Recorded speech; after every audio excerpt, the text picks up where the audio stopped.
All right, let's call this step number 4.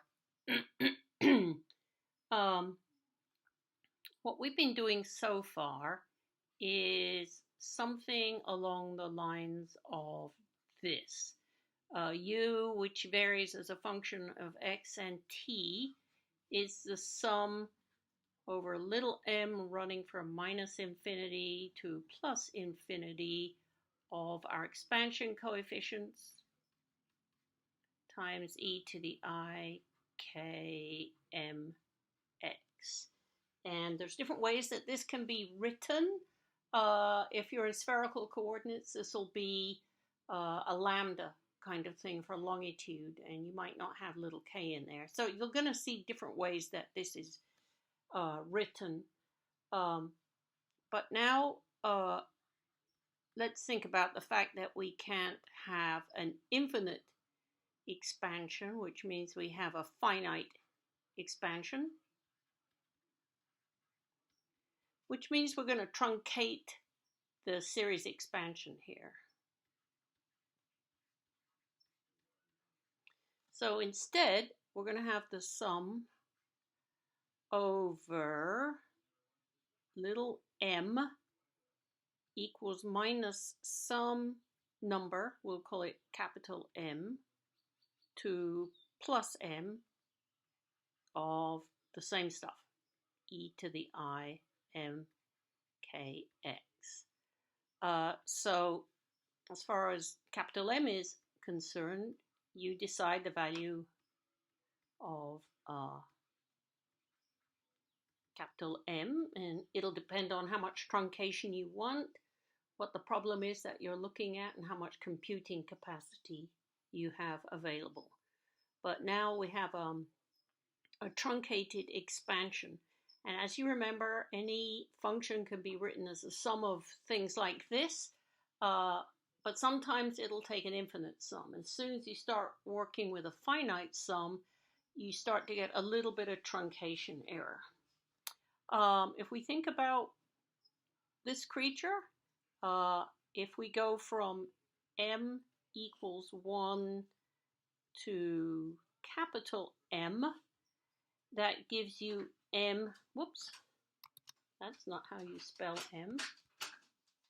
That gives you m values. And then if you look at going from m equals minus 1 to minus capital M, that gives you another m values. And then of course in the middle you've got m equals 0, that gives you 1 value. So when we have this series expansion thing, we have 2m plus 1 values in the expansion. 2m plus 1 values of the quantity d. Okay? So now, how are we going to get those? So let's open up another. What we have to think about now is this thing called the Fourier transform.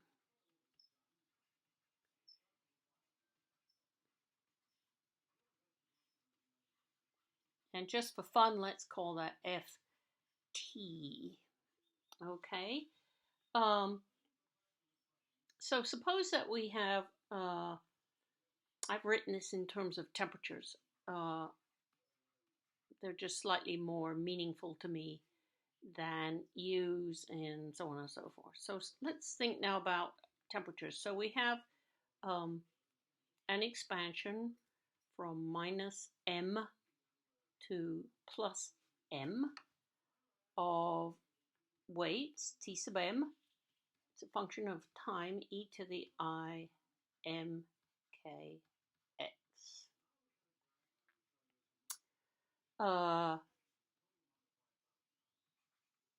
So how do we get the values of the weights at the initial time? And the answer is going to be using observations. and the idea of the fast Fourier transform. Okay, so that's what we have to figure out how to do. So the first thing we're going to do is use the orthogonality idea again. So the value of one of our expansion coefficients, which now we're writing as t sub n, is going to be gained from something I want to emphasize about this is that if the expansion coefficients at any given time are known, then you can extract grid point values of this.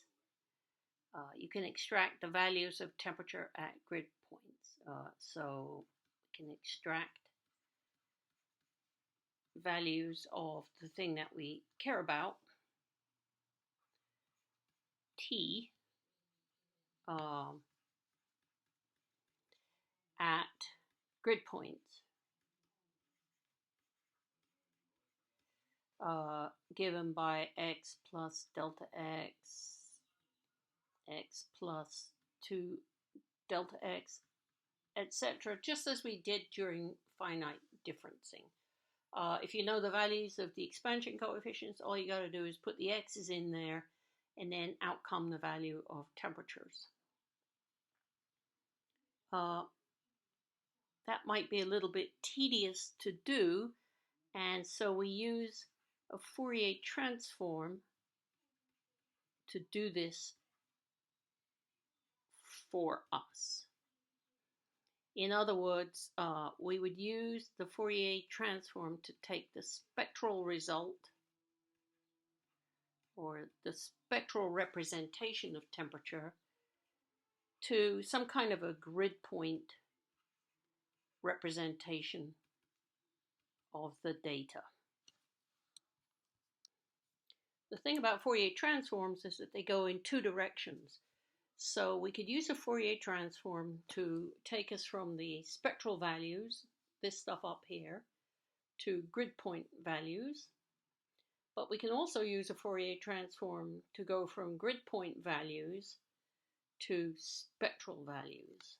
So in fact, we could replace this by this kind of an arrow.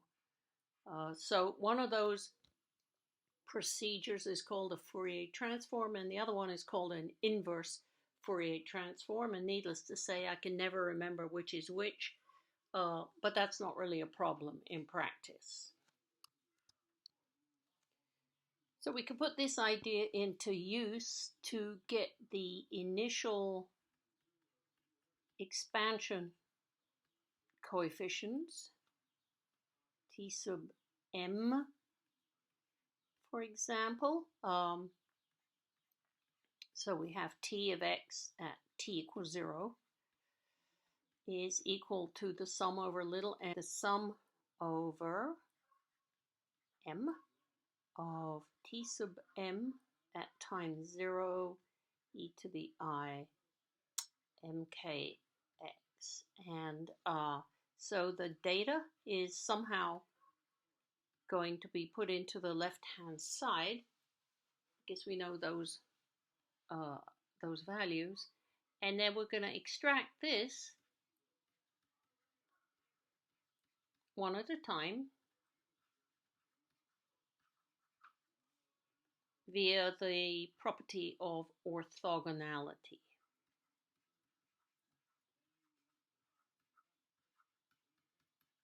Which means, as we did before, we would multiply by an e to the negative I n k x piece.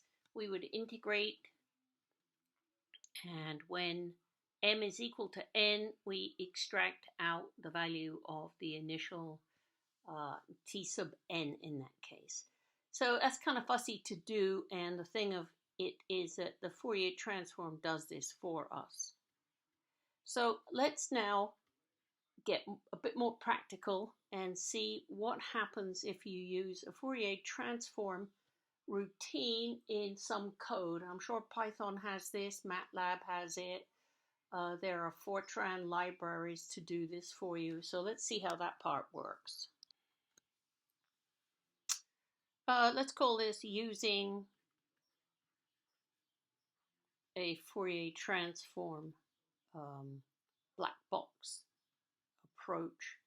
So remember that the only variable here is x. If you think about temperatures, you have, let's say you have some initial set of temperature data, T at x, where you're talking about x equals 0, delta x, to delta x, and so on and so forth. Because ultimately, we're still thinking about things that are like weather forecasting models with grids. So we're free to think in terms of gridded data. So it only has one dimensionality to it. So that's going to be represented in the code by an array. T at point, well, let's say x, t at x plus delta x, t at x plus 2 delta x, and so on and so forth. So you'll have a one-dimensional string of numbers which represent your temperatures. Let's suppose you have the surface temperature at latitude 40 degrees north every 5 degrees in longitude, however many points that ends up being.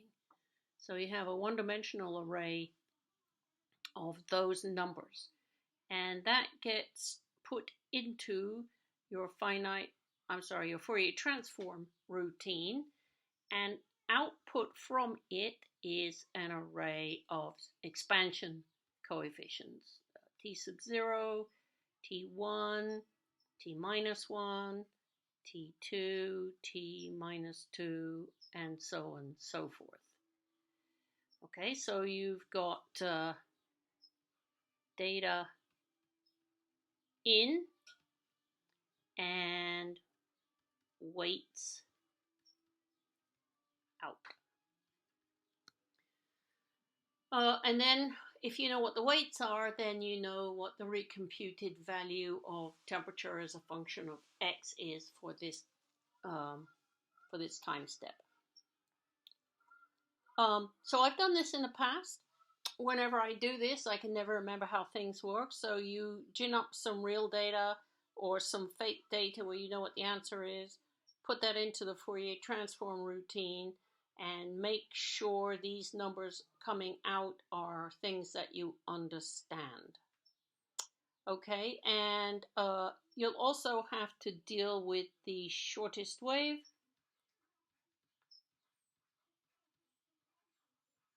which has scale 2 delta x, and that's going to be represented by the set of t sub m's at maybe probably little m equals capital M. Or is it negative capital M? Well, I'm going to leave that for you to check out for yourself. It might be something that never comes up, but for me, when I've used Fourier transforms, that's just one of the things that I have to figure out. All right.